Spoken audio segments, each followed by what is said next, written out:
Abran sus Biblias en el pasaje que leímos hace unos minutos, en Primera de Pedro, capítulo 4.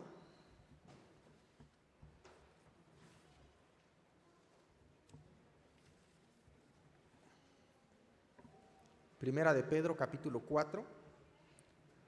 Y nos vamos a concentrar en esta tarde en los versículos 7 al 11. Primera de Pedro 4, versículos del 7 al 11.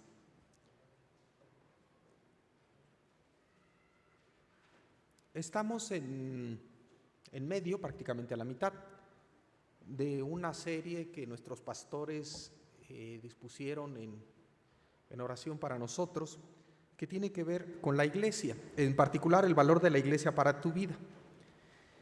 Ya se predicó acerca del crecimiento espiritual en la iglesia, la comunión cristiana en la iglesia, y en esta mañana hablaremos del servicio y la edificación en la iglesia. Y para eso tenemos delante de nosotros un pasaje que es el que leímos hace unos minutos, Primera de Pedro 4, 7. Y vean ustedes ahí que en el versículo 7, Pedro arranca con una frase que dice: mas el fin de todas las cosas se acerca. Pedro se da cuenta de que algo va a cambiar.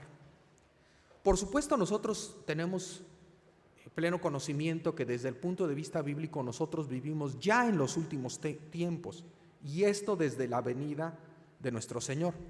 Pero algo adicional estaba a punto de cambiar en esta etapa cuando escribe Pedro. Pedro escribió alrededor del año 64 y comenzaba ya una incipiente persecución de la iglesia en la ciudad de Roma. Sin embargo, esta persecución todavía no se extendía ni se hacía oficial a todo el imperio. Sin embargo, Pedro, por comunicación del Espíritu Santo, ya lo preveía, y entonces él se dispone a dar algunas instrucciones a la iglesia sobre cómo seguir siendo una luz en un mundo que crecientemente se le iba a oponer a la iglesia. En un imperio romano que trataría de asimilar a la iglesia a la generalidad de la cultura, de los valores, de la economía, de la enseñanza del imperio. Y aquí Pedro, por inspiración del Espíritu, nos indica cuál es el plan de Dios para la iglesia, para que sigamos siendo nosotros luz y sal en el mundo que nos ha tocado vivir, que por lo que les acabo de platicar, no podría ser una epístola más actual. Y entonces nos dice Pedro: mas el fin de todas las cosas se acerca, y continúa: sed pues sobrios y velad en oración. Como nuestro propósito hoy es enfocarnos en el servicio y la edificación, no abundaremos en todas las secciones con igual profundidad, pero aquí nos dice: pues sobrios y velad en oración, a un punto al que regresaremos hacia el final del mensaje.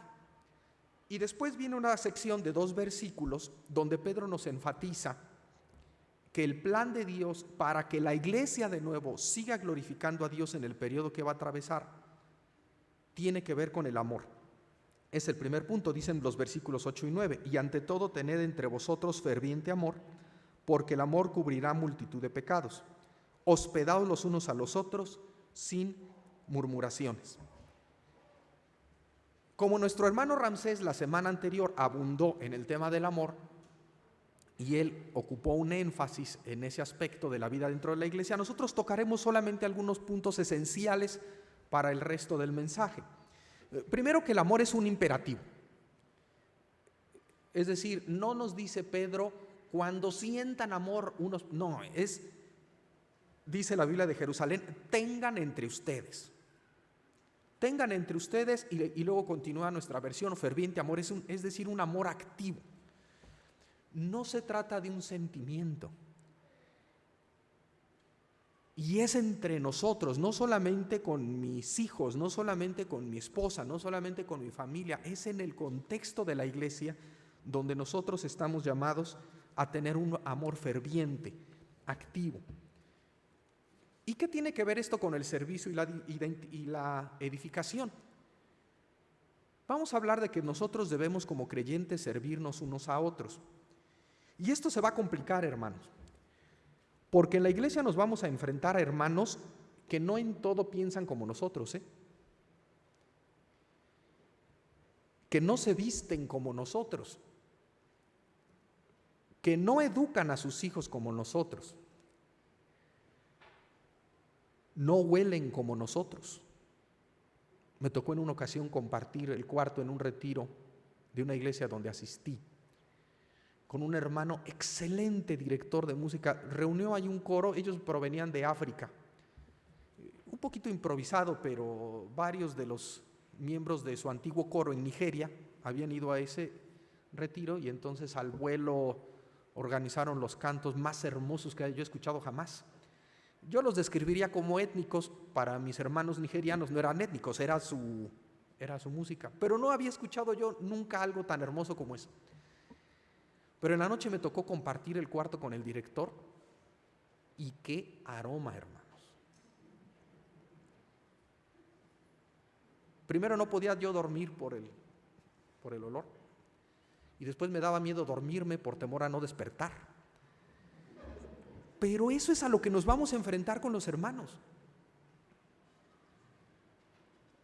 Y eso lo pasó el Señor Jesús. Cuando el Señor Jesús pidió que lo llevaran a la tumba de su amigo Lázaro, le dijeron las hermanas: oye, Señor, pero es que ya huele.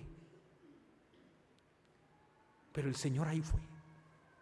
A pesar del olor, ahí fue. Ese es el amor activo. Por eso ese es el amor que debemos nosotros tenernos entre los creyentes, porque cuando nos acercamos a servirnos unos a otros, eso es a lo que nos vamos a enfrentar. Nos tocará tratar con hermanos que entienden las cortesías de una manera distinta a nosotros. Y cortesías no me refiero a los regalitos que luego dan en los negocios, ¿no? Me refiero a cómo nos reciben en sus casas, a cómo nos saludan. Lo van a entender de una manera distinta de nosotros. Nos vamos a enfrentar con hermanos que fallan y pecan, y ahí sí, igual que nosotros. ¿Cómo pues entonces nos vamos a acercar a estos hermanos? ¿Cómo les vamos a servir? Por eso es que sí necesitamos recalcar estos puntos que Pedro lo menciona. Tengan entre ustedes un amor ferviente, activo. Y nos dice Pedro, porque el amor cubrirá multitud de pecados. En la Biblia no hay ingenuidad, hermanos. Estas cosas van a ocurrir. Pero si hemos de ser capaces de amar a los hermanos, es por el amor activo que va a cubrir, no a desaparecer, no a ignorar.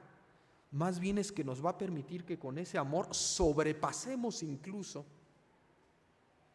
esos pecados, esas fallas que encontraremos en nosotros, hermanos. Al grado de que los recibamos en nuestra casa. Por eso es que Pedro nos pone esto como ejemplo: hospedaos los unos a los otros sin murmuraciones. ¿Qué mayor aceptación y amor por los hermanos que los recibamos en nuestras casas? Porque ahí todo se descubre, hermanos. Y todo lo descubrimos en nuestras propias familias. ¿Cuándo fue la última vez que recibimos a creyentes en nuestra casa? Pensemos si estamos dando este paso de amor que nos indica Pedro. Pero les decía yo que nuestro énfasis en esta mañana tiene que ver con el servicio y la identificación, y aquí es donde entramos entonces a partir del versículo 10, por decirlo de alguna manera, en la carnita del pasaje para esta mañana.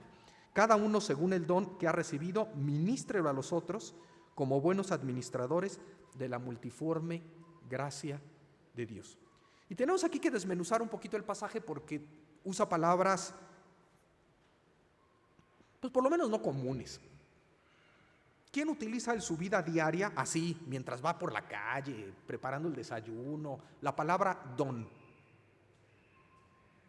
Probablemente nadie. Ministrar, seguramente que tampoco. Multiforme, menos. Entonces vamos a estudiar el pasaje para entender con claridad lo que nos quiere decir el apóstol Pedro. Dice, cada uno ha recibido un don.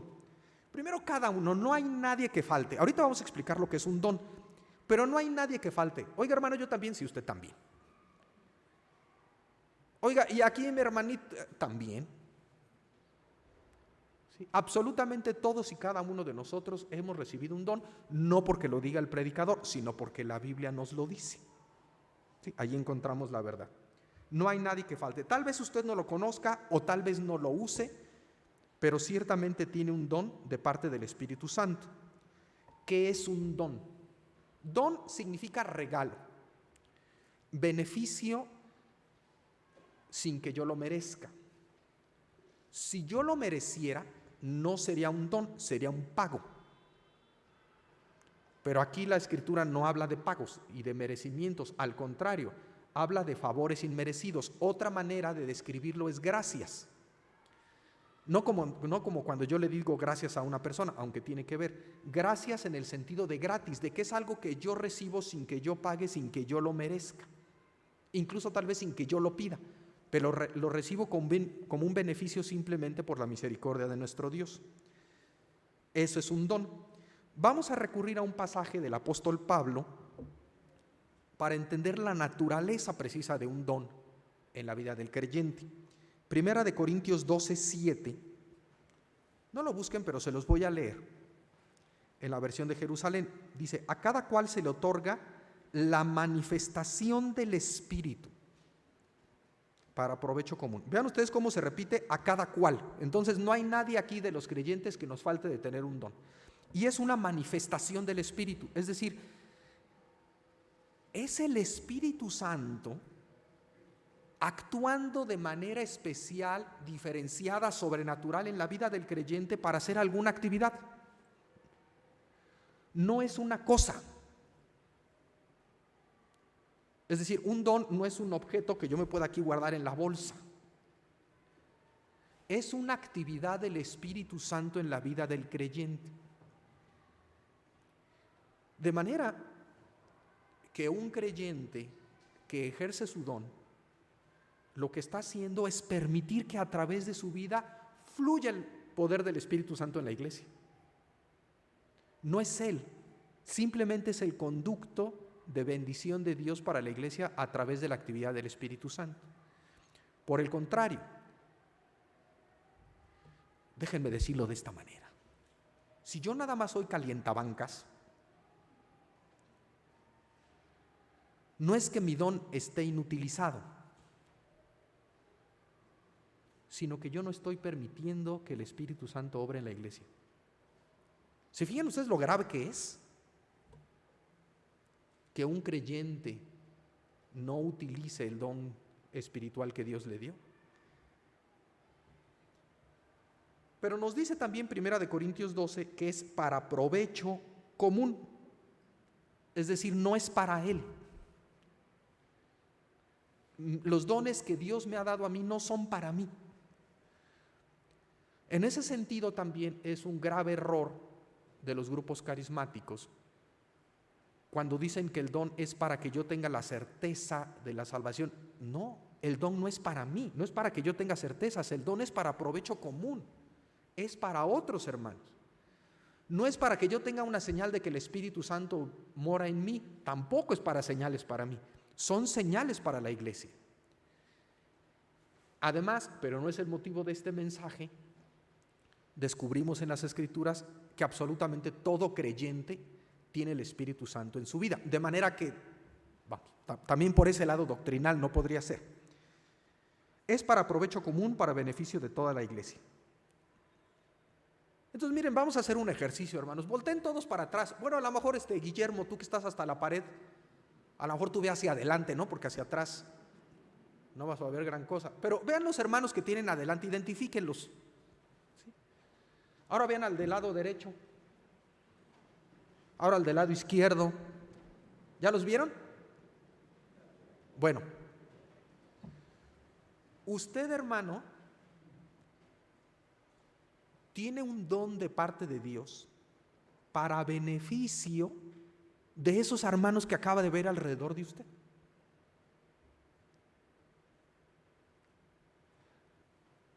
Oigan, pero el hermano que me tocó no me cae tan bien. Bueno, por eso es el amor. Por eso es el amor. Al mismo tiempo, hermano, esos hermanos que usted vio alrededor, Dios los puso ahí de manera específica para transmitirle a usted la manifestación del Espíritu Santo en la vida de la iglesia. Así como yo estoy puesto para hacer bendición de parte de Dios en la iglesia, tengo que tener la humildad para reconocer que estos hermanos que acabo de ver también tienen manifestaciones del Espíritu de Dios para que yo sea edificado en esta mañana y a lo largo de mi vida dentro de la iglesia. Y si es para provecho común, ¿qué debemos hacer con los dones? Véanlo cómo sigue el versículo 10. Ministrelo a los otros como buenos administradores de la multiforme gracia de Dios. Ministrar quiere decir simplemente servir. Es exactamente lo mismo. Son sinónimos. Ministro y siervo es exactamente lo mismo. Ministrar y servir son sinónimos. Aquí también la Biblia de Jerusalén nos es útil, lo traduce así: que cada cual ponga al servicio de los demás la gracia que ha recibido. ¿Se acuerdan que yo les decía que don y gracia también son sinónimos? Entonces, si es para provecho común, no va a ser, como les decimos a los estudiantes, no te pongas el libro así, o sea, no se obtiene el conocimiento por ósmosis. Tengo que ponerlo al servicio mi don, no por estar ahí ya funcionó. Es cuando lo pongo al servicio de los demás. Por eso dice la palabra de Dios: ministrelo, sírvalo. Como dice la Biblia de Jerusalén, que cada cual ponga al servicio de los demás la gracia que ha recibido. Y me gusta esta versión porque después dice lo que sigue así: como buenos administradores de las diversas gracias de Dios. ¿Se fijan cómo utiliza la misma palabra? Y entonces entendemos perfectamente lo que nos dice el Señor Jesús: de gracia recibisteis, dad de gracia. Es decir, si yo recibí esos dones de manera inmerecida como regalos, exactamente de la misma manera es que yo los tengo que dar a los demás. De manera gratuita, sin freno, activa. Es más, yo buscando ir como sirvo a los demás hermanos. Visto así, ¿quién pudiera guardarse el don y no ponerlo al servicio de la iglesia? ¿Quién pudiera? La gracia de Dios es además multiforme, nos dice Pedro, y significa multicolor. Eso es lo que significa multiforme. Es variada, es intrincada, es compleja. Yo por eso me atrevería a pensar que no tenemos aquí en nuestra iglesia dos hermanos con un conjunto idéntico de dones, porque Dios no da necesariamente solamente un don a cada persona.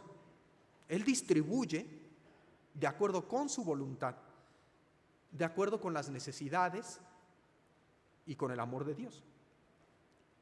Pero estoy seguro que no hay personas con exactamente el mismo conjunto de dones. ¿Han notado ustedes, por ejemplo, que nuestro pastor Gustavo es al mismo tiempo un excelente maestro, lo mismo que un gran administrador? ¿Sí lo han notado? Por lo menos tiene esos dos dones. Tiene el hermano más, nada más. Sí, bueno, no son exactamente los mismos dones que tiene nuestro pastor Rubén o nuestro pastor Franco o cada uno de ustedes que están sentados en la banca.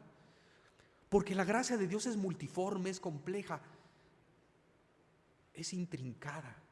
Porque así son las necesidades de la iglesia, y entonces Él nos da la combinación de dones en los hermanos y la combinación de hermanos que la iglesia requiere. Pero para propósitos didácticos, el apóstol Pedro clasifica los dones en dos tipos. Hay muchos dones. Hay varias listas de dones a lo largo de las Escrituras, y yo en particular pienso que no agotan los dones que existen del Espíritu. Pero el apóstol Pedro, para facilidad de nosotros, los clasifica en dos tipos, ¿no? Para hacer más fácil la enseñanza. Dice el versículo 11, si alguno habla, hable conforme a las palabras de Dios. Esa es la primera clasificación de dones, los dones que tienen que ver con el habla. O sea, que tienen que ver mucho con lo que decimos. Por ejemplo, cuando me paro en el púlpito y predico la palabra de Dios, o cuando doy una clase, o cuando a un hermano en particular yo me acerco con él y hablo con él. Tenemos ahí la predicación, la enseñanza, la profecía. Todos esos son dones que tienen que ver con el habla. Pero dice también el mismo versículo 11, si alguno ministra, y ya para ahorita sabemos qué significa, ¿no? Es decir, los dones que tienen que ver más con el servicio, déjenme decirlo de alguna manera, material, tangible, administrativo, de organización. Dice conforme al poder que Dios da. Esas son las dos grandes clasificaciones que hace Pedro de los dones, que además tiene un valor histórico, porque se recordarán que en Hechos 6, cuando ven que los apóstoles se les complicaba por tiempo, al mismo tiempo participar en la enseñanza, la dirección de la oración y la organización de la cena del Señor y distribución de alimentos, dijeron ya no podemos, vamos a nombrar a los diáconos que nos ayuden con los temas de administración y vamos a decirlo así de servicio, aunque los apóstoles también servían a través de la enseñanza. Entonces Pedro, que vivió esa temporada, los clasifica de esa misma manera como hicieron la división de trabajos cuando se nombraron a los primeros diáconos. ¿Qué cosas son comunes para las dos clasificaciones de dones? Primero, dice, si alguno habla, ¿qué nos dice? ¿Qué palabra sigue? Hable. Y segundo, si alguno ministra, es decir, úselo. No se lo quede. No sea envidioso.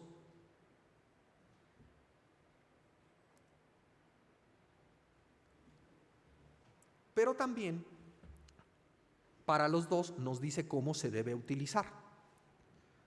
Habla y nos dice conforme a las palabras de Dios. Ministra, y aquí sí es distinto, fíjense, dice conforme al poder que Dios da. No tiene la misma instrucción para el uso de los dos conjuntos de dones.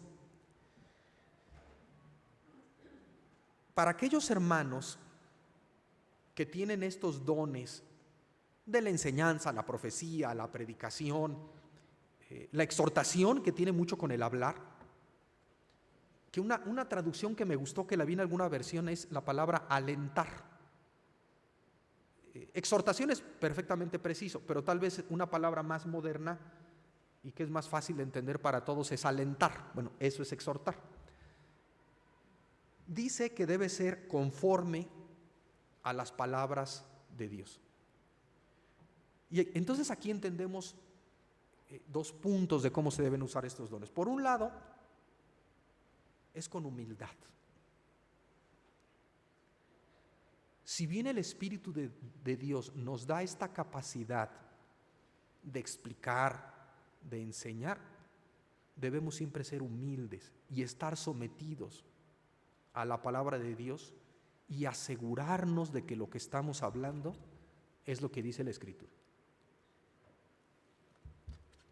Si el Espíritu de Dios, como lo hace, nos capacita para la exposición de la palabra, ¿por qué no nos iba a capacitar cuando estoy en privado en mi estudio? Es el mismo Espíritu. Por otro lado, nos indica diligencia. Sí, me tengo que encerrar en el estudio antes de venir a pararme aquí, hermanos. Estos dones, este tipo de dones, no se dan solamente para los hermanos que tenemos las invitaciones o incluso el cargo, por ejemplo, de maestros. Tenemos excelentes maestros en la iglesia, pero por periodos hay hermanos que aunque tienen estos dones no necesariamente en un momento dado están trabajando como maestros en la iglesia. Bueno, eso no significa que no pueda usted usar su don, ¿eh? De hecho, sigue estando llamado a utilizarlo. Probablemente va a ser de una manera más discreta. Cuando tenía yo 15 años, y sé que tenía yo 15 años porque lo que les voy a contar ocurrió cuando el edificio educativo no existía más que en las cimbras y los polines. Entonces era un tiradero ahí atrás, bueno, ahí enfrente. Bueno, ahí en ese tiradero de cosas, en una noche se me acercó el hermano Pepe del Rivero, algunos lo conocen, un colaborador de muchos años, amigo, siervo de nuestra iglesia. Me dice: Rubén, entonces me abraza del hombro, quiero animarte a que hables de Jesucristo, que nunca dejes de predicar la palabra de Dios. Se los digo porque en ese momento el hermano Pepe del Rivero no era pastor de nuestra iglesia, no era maestro de nuestra iglesia, no era mi consejero de los intermedios. Vino a algún culto, no sé por qué, pero pues vino a algún culto una noche y yo aquí estaba. Pero estoy seguro que fue el Espíritu de Dios el que le movió a hablar conmigo. Usó su don. ¿Ven ustedes cómo fue una manifestación del Espíritu de Dios que actúa siempre cuando nosotros estamos dispuestos a servir a los hermanos? Pero están los otros dones, los que están relacionados con el servicio, más tangible, tal vez más material, administrativo. Aquí están los dones como el dar con liberalidad. Hay hermanos a los que Dios les da muchos o pocos recursos, ese no es el punto, sino que Dios les da la capacidad de darlos con amor donde ven necesidades. A algunos nos pesa un poquito más sacar la chiquera, ¿no? Bueno, estos hermanos están buscando dónde. Pero es una manifestación del Espíritu de Dios, no es algo que se dé de manera así natural. Pero también está el de ayudar. Hermano, ¿quién encontró himnarios ahí en su banca? ¿Quién se encontró himnarios? A toda. ¿Cómo llegaron ahí? Bueno, hubo hermanos, probablemente con el don de servir, de ayudar, que estuvieron dispuestos a calladitos cuando nadie los ve, los distribuyen en cada banca. Para ese tipo de hermanos con esos dones que ciertamente en ocasiones son menos visibles, Pedro tiene una palabra de aliento, les dice: úsalos conforme al poder de Dios. Es decir, lo que estás haciendo, hazlo con la conciencia de que también es una manifestación de poder del Señor, y hazlo conforme al poder de Dios.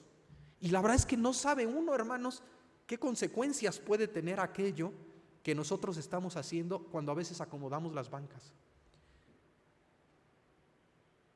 Yo les he comentado en más de una ocasión que uno de los ministerios más complicados son los hermanos que nos ayudan con los micrófonos, están allá arriba. Porque cuando mejor hacen su trabajo es cuando son más ignorados. Porque nadie notó ninguna retroalimentación, ningún sonidito, cuando todo se oía perfectamente. Entonces, cuando mejor lo hacen, menos alabanza reciben. Bueno, pero fíjense lo trascendente. Yo les digo que su ministerio se debería llamar La Fe es por el Oír. Cuando están ajustando estas cositas, lo deben hacer conscientes del poder de Dios que va a actuar a través de la predicación, porque si algo hemos de cambiar es por escuchar bien la exposición de la palabra de Dios.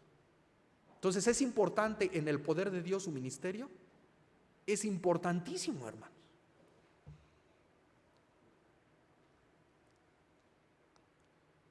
Aquí quisiera platicarles la vida de dos hermanos de nuestra iglesia, muy brevemente, para que vean ustedes las oportunidades de servicio que tenemos como creyentes. Hace muchos años, el diácono tesorero recibía las ofrendas cuando se levantan, las echaban en una bolsa y se las llevaba a su casa, y ahí ya las contaba y las distribuía, etc. Fue nuestro hermano Arturo Fernández, papá de nuestro hermano Pablo, que está sentado hasta allá atrás, quien en algún momento dijo: no, esto lo tenemos que mejorar. El hermano Pablo era un administrador, tenía ese don de parte de Dios con el poder del Espíritu. Entonces él hizo al menos un par de cambios. Uno, las ofrendas se contaron entonces desde que se recibían. No había lugar a dudas. Se llenaba un acta y se hacía en presencia de un testigo. Ese fue el cambio que instituyó el papá del hermano Pablo, el hermano Arturo. Oigan, eso es importante, importantísimo.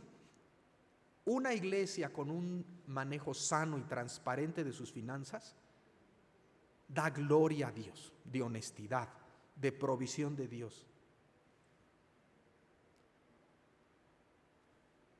Lo hizo a través de su don dado por el Espíritu de Dios.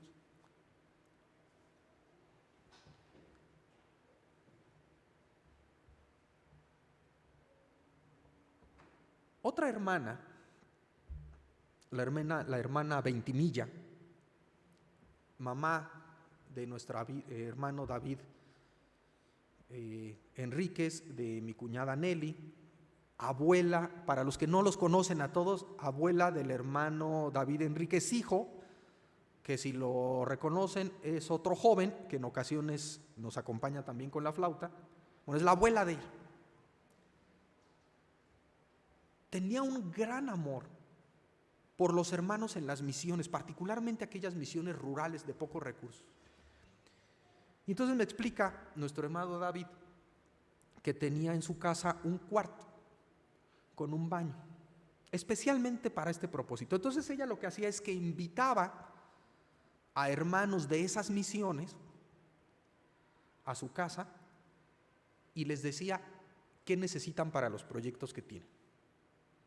No, pues queremos ponerle ahora sí ya un mejor techo a la misión y le queremos poner ya su barda, una puerta. Bueno, a ver, está bien. ¿Qué necesitan?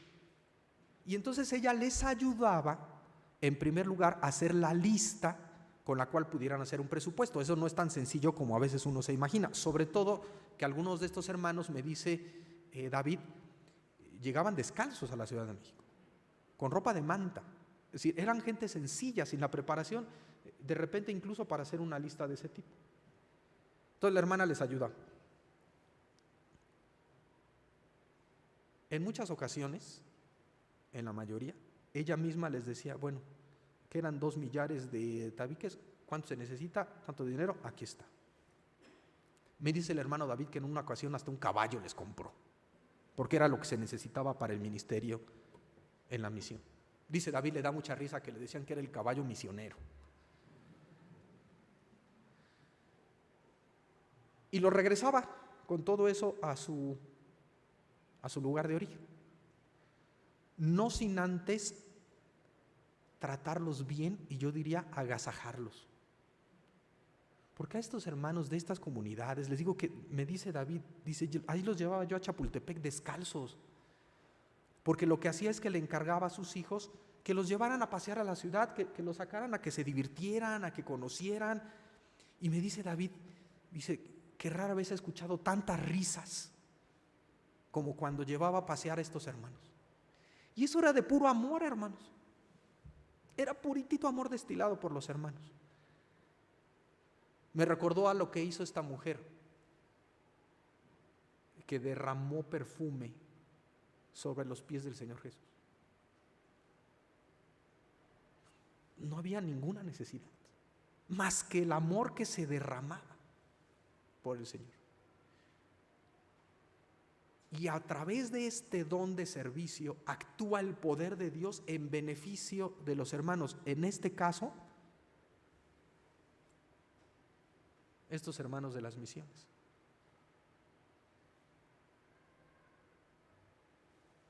Por supuesto, hay áreas de traslape entre los dones. Y quisiera yo contarles ahora un ejemplo bíblico de cómo es que funcionan los dones que se traslapan, cómo interactúan con los dones de otros hermanos, para que acabemos de entender lo que nos quiere decir Pedro con respecto a por qué es que los dones son para provecho común y qué es lo que Dios hace a través de ellos en la iglesia. Ya habíamos mencionado que todavía bajo el liderazgo de Pedro se nombraron a los primeros diáconos. Uno de esos fue Felipe. Por lo tanto, en esos primeros días de la iglesia, Felipe se dedicó a la distribución de alimentos y a la organización de la Cena del Señor. Es decir, estaba ejerciendo los dones de tipo de servicio administrativos. Sin embargo, apareció la figura de Saulo de Tarso, quien inició una terrible persecución contra los creyentes en Jerusalén, de manera que los creyentes salieron huyendo dispersados de Jerusalén. Entre ellos salió Felipe. Felipe fue llevado evidentemente por el Espíritu de Dios a la ciudad de Samaria, no estaba lejos. Y ahí Felipe utilizó un don distinto que también le dio el Espíritu de Dios. Él tenía de los dos, porque ahí predicó la palabra de Dios y tuvo un enorme éxito evangelístico en Samaria. Les digo que la gracia de Dios, por eso nos dice Pedro, es multiforme, es multicolor, es variada, es rica. Felipe tenía estos dones administrativos, pero en este caso también tenía los de la predicación a las masas. Pero después de ahí el Espíritu de Dios lo llevó a predicarle a una sola persona en el desierto, un funcionario etíope que iba de regreso a su casa. También tenía el don de evangelista, porque este funcionario etíope decidió bautizarse de inmediato. Entonces ahí tenemos a Felipe sirviendo a la iglesia como diácono, sirviendo a las mesas, distribuyendo alimentos, sanando las diferencias entre los creyentes de origen judío y los de origen extranjero. Amenazaba con hacerse una división en la iglesia, pero gracias a la intervención de los diáconos, eso se cerró y se conservó la unidad de la iglesia en épocas muy tempranas de la iglesia. Después propició la expansión del evangelio. Muchos años después,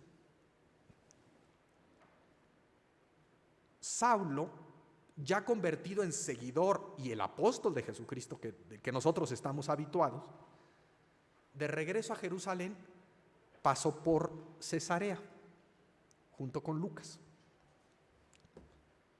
Felipe en ese tiempo vivía en Cesarea y Felipe alojó a Pablo y a Lucas en su casa. Oigan, pero ese Pablo había sido el que ocasionó que Felipe abandonara su casa, probablemente familia, saliera huyendo a Samaria, después al desierto. ¿Cómo es que aloja al que lo persiguió? Al que consintió además en el homicidio de uno de sus compañeros diáconos, Esteban. O sea, ¿se fijan la gravedad del asunto? Por eso les digo que cuando servimos a los hermanos nos vamos a enfrentar a cosas que no huelen bien. ¿Por qué lo hizo? Regresemos a donde partió Pedro. Es que el amor cubrirá multitud de pecados.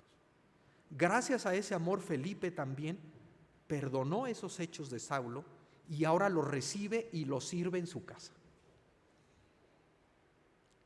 Sirve a Pablo. Pone a su disposición de nuevo esas habilidades de servicio, de administración, y lo aloja con él. No sabemos cuánto tiempo, pero dice Hechos que estuvo ahí varios días. O sea, no fue nada más de una noche para otra.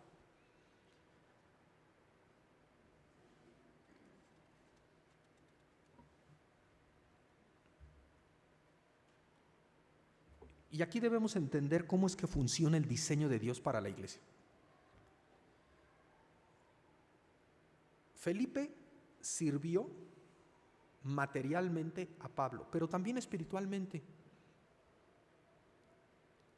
Oye, ¿qué tenía que enseñarle Felipe a Pablo? Bueno, en casa de Felipe vivían sus hijas, y sus hijas eran profetisas. Es decir, Pablo llegó a casa de Felipe y ahí en ese contexto él siguió enriqueciéndose, edificándose a través de la exposición de la palabra de Dios que las propias hijas de Felipe le estaban transmitiendo al apóstol Pablo.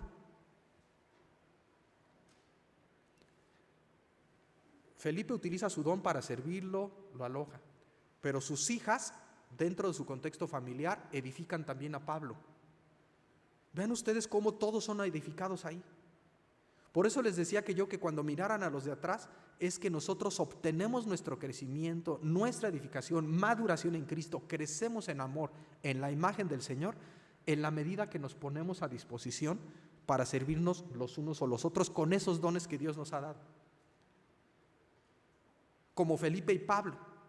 Oigan, ¿y ustedes creen que Pablo haya edificado a Felipe? Miren, hermanos, con una imaginación santa, porque no lo dice la Escritura, pero creo que... Imagínense las cenas a la luz de las velas de Felipe, Lucas y Pablo, probablemente con las hijas también de Felipe ahí, oyendo el mar a lo lejos, porque Cesarea está en la costa. ¿De qué les habrá hablado Pablo a la familia ahí reunida cenando? De las grandes obras de Dios entre los creyentes en las misiones que había establecido Pablo. ¿Se imaginan el crecimiento de Felipe?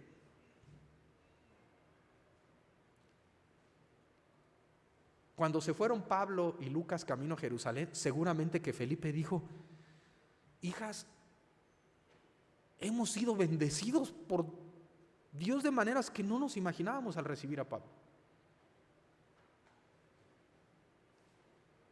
Así es como funciona la iglesia. Por eso es que nos vamos edificando unos a otros en amor. Dice Efesios 4:6, según la actividad propia de cada miembro, es decir, el don que yo tengo, recibe su crecimiento para ir edificándose en amor. Cuando yo sirvo a mi hermano o mi hermana, crece, y al mismo tiempo, por efecto de su don y de los que están a un lado, yo también soy edificado para ir edificándome yo mismo en amor. Y esto sucede con toda la iglesia.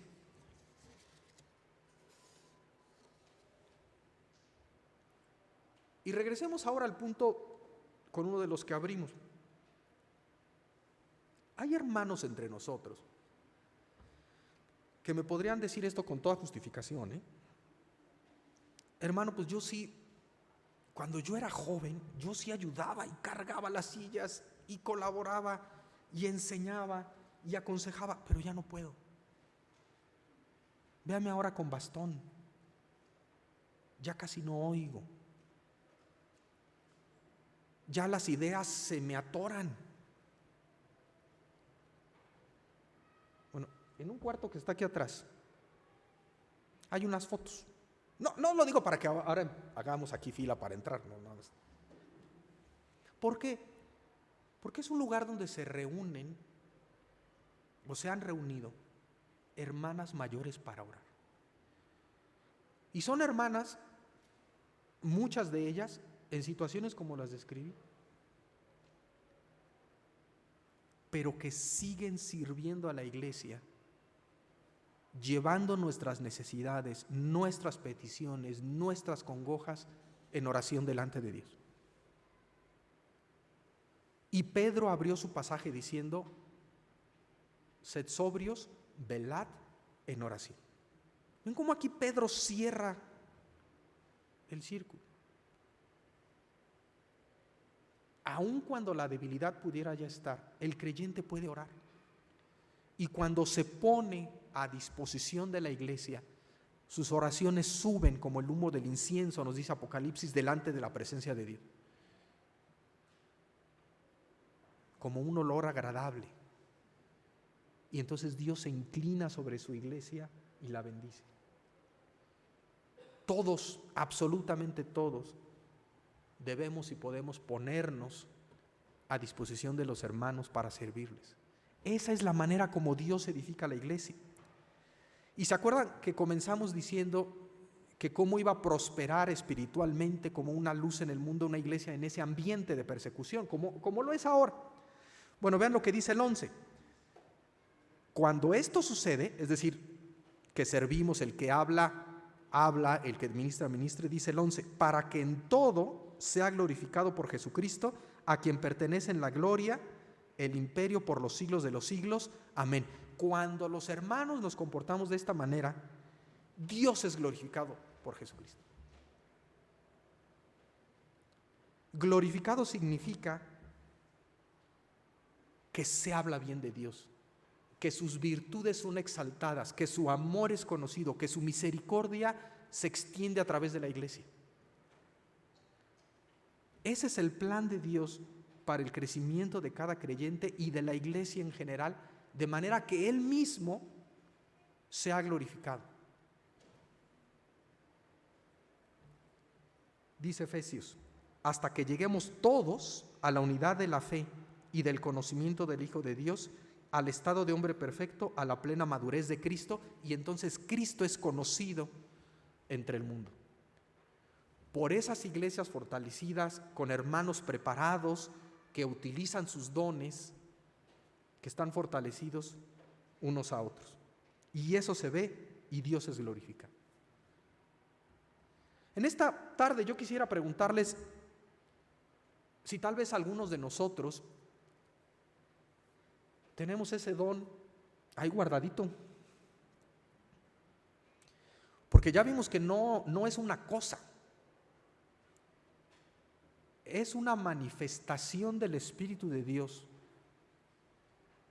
que si nosotros nos ponemos a disposición de la iglesia para servir, fluye a través de nosotros. Pero si no lo usamos, nos estamos resistiendo en perjuicio de nuestros hermanos a la obra del Espíritu Santo en nuestra iglesia. ¿Quién estaría dispuesto en esta mañana a decir, Señor, basta para mí de no utilizar mi don? Quiero ponerlo al servicio de los hermanos. ¿Quién estaría dispuesto? Levante la mano. Gracias a Dios. ¿Quién quisiera en esta mañana decir, yo, Señor, dame la fortaleza, dame la sabiduría para ser diligente, para ir y buscar al hermano, para fortalecerlo a través de estas manifestaciones del Espíritu que tú das? Sí lo hago, pero necesito ser más diligente, más consistente. ¿Cuántos de nosotros podríamos pedir esto en esta tarde a nuestro Dios? Vamos a orar, hermanos. Señor, te damos gracias por estas gracias multiformes que tú nos das a esta iglesia. Te rogamos ahora que tú nos muestres a aquellos que hemos decidido en esta mañana ya no ocultar nuestro don, sino ponerlo al servicio de los hermanos.